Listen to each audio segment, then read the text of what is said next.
All right, you guys. So a tragic story coming out of Virginia on May 3rd.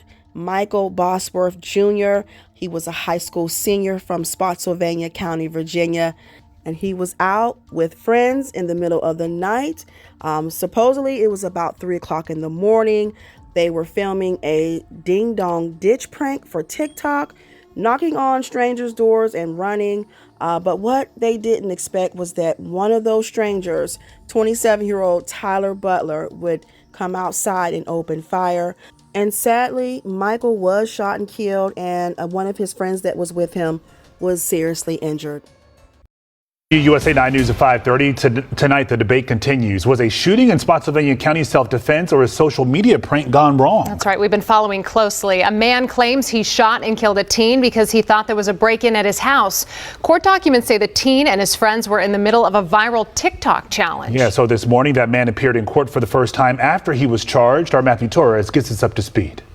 For the first time since he was arrested for second-degree murder, malicious wounding, and firearms charges, Tyler Chase Butler faced a judge this morning. The 27-year-old is ordered to stay in jail without bond after he was accused of shooting and killing 18-year-old Massaponic High senior Michael Bosworth. Give a male with a gunshot wound to the chest. The sheriff's office says Butler fired shots at Bosworth and two other teenagers because he thought they were breaking into his house along Mackenzie Lane in Fredericksburg. It happened around 3 a.m. Saturday. Here's neighbor Maria Sedlak. I just woke up and all the house was flashing with blue lights. Court documents reveal a much different story. They say the two other teens who survived claimed they were playing the ding-dong-ditch challenge. It's a TikTok prank where kids try to kick a stranger's front door and run away. According to the detective, he and his friends had hit a couple of doors in the neighborhood. The juvenile is not familiar with the neighborhood that they were in. The juvenile said as they were running from a residence, he and his friends were shot at. Did they kick on your door, do you know? Not on ours. But you know down other here. Neighbors, yes. The case has sparked a big debate in the Spotsylvania community. I just feel like it was very unfortunate all the way around. I feel sorry for the parents, but I also feel sorry for my neighbors. If someone came, kicking on my door, like front door, back door, wherever door, we will have been protecting our house too. Bosworth's family didn't want to go on camera, but his stepfather tells WSA 9 he was a kid who loved to play lacrosse. He was getting ready to graduate with aspirations of joining the U.S. Marine Corps. Butler now has a preliminary hearing scheduled in June. He was assigned a public defender this morning. Meantime, friends of Michael Bosworth held a vigil for him last night with the message, "Justice for Mikey." In Spotsylvania County, Matthew Torres. All right, so let's talk about the controversy of all of this. There has been some heated debates all over social media about who is really to blame. Some people say the teens brought this on themselves. Pretty much, why were they banging on people's doors at 3 a.m.?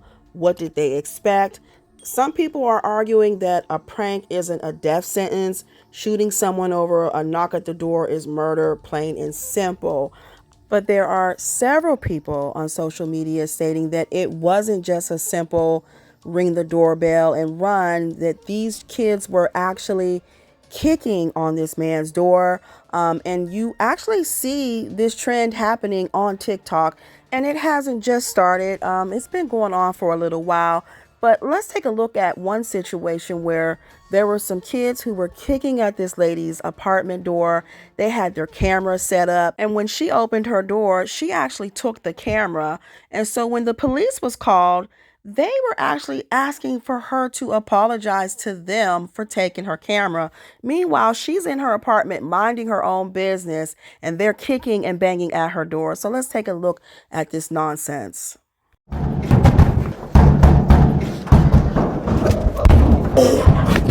My shoulder.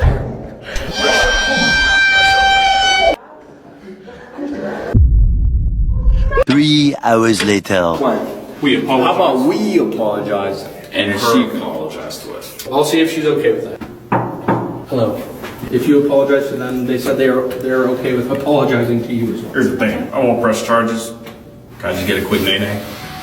I know you heard us through the door. We're sorry for knocking on your door. It was not our intention. Knocking. Banging. You want me to press charges? Yeah, go for it. Oh. Are you serious? That's not an apology. That's a threat. We'll apologize for banging on the door. Banging? Not knocking, banging. If you can just Nay-nay for one time. for the one time. And then we won't press charges. Okay. I'm sorry for taking your camera. I hope you have fun with your stupid fucking social media. I'm sure this content is so fulfilling for you. You forgot the nay-nay.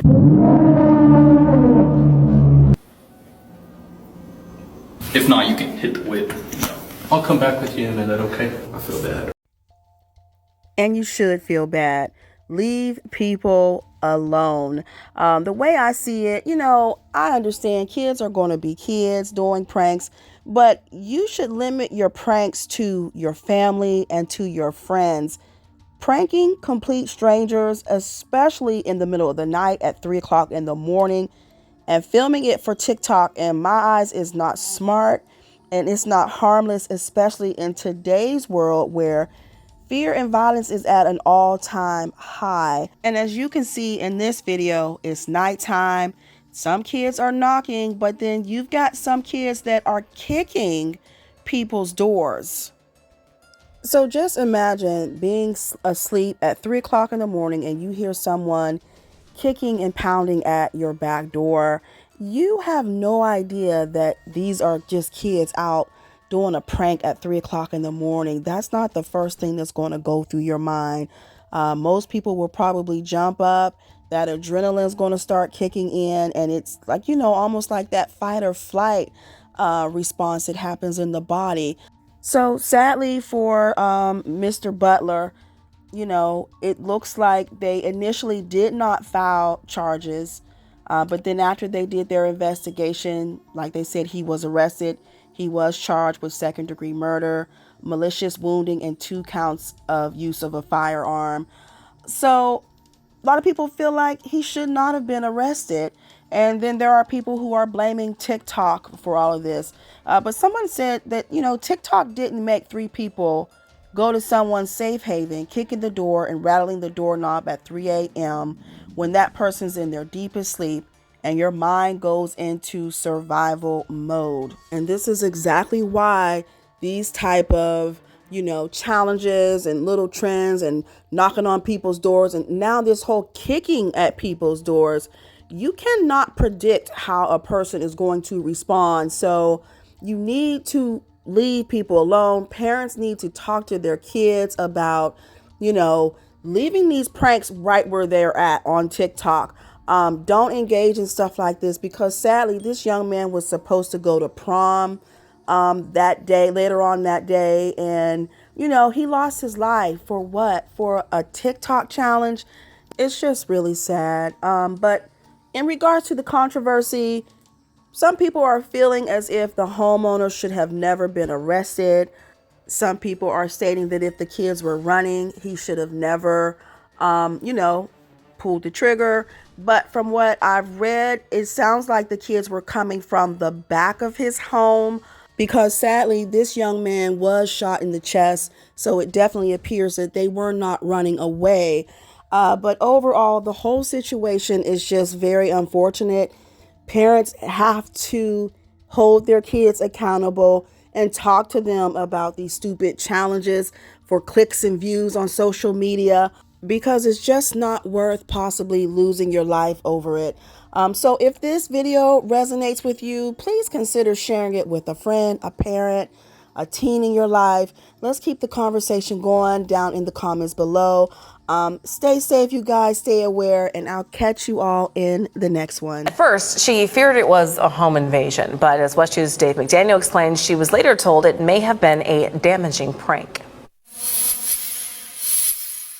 2 people rushing toward a front door Friday evening until a motion light sends them scrambling.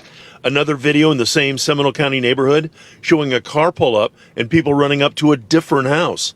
Lola Kelly and her husband were relaxing out back. So we heard some commotion and we thought, well, what is that? And then we heard a really loud bang. When she rushed inside, the first thing I see is that both of my doors are busted open. They're wide open. And I'm like, oh my gosh, this is a home invasion. What's happening? There's a footprint on the front door. The door frame busted so badly, it's now permanently bolted shut.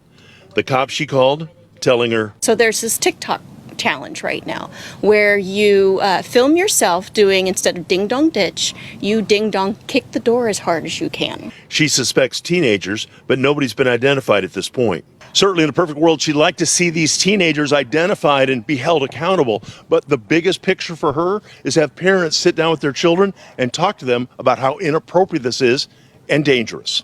You're a gun owner. I am a gun owner. And if I would have shot those kids, I would have had to live with myself the rest of my life thinking this turned out to be a stupid teenager being stupid. She's hoping parents will have a serious talk with their children. And I really want parents to talk to their kids about this challenge because a child is going to get shot. The sheriff's office is actively investigating leads and cannot say if this incident is linked to any social media challenge.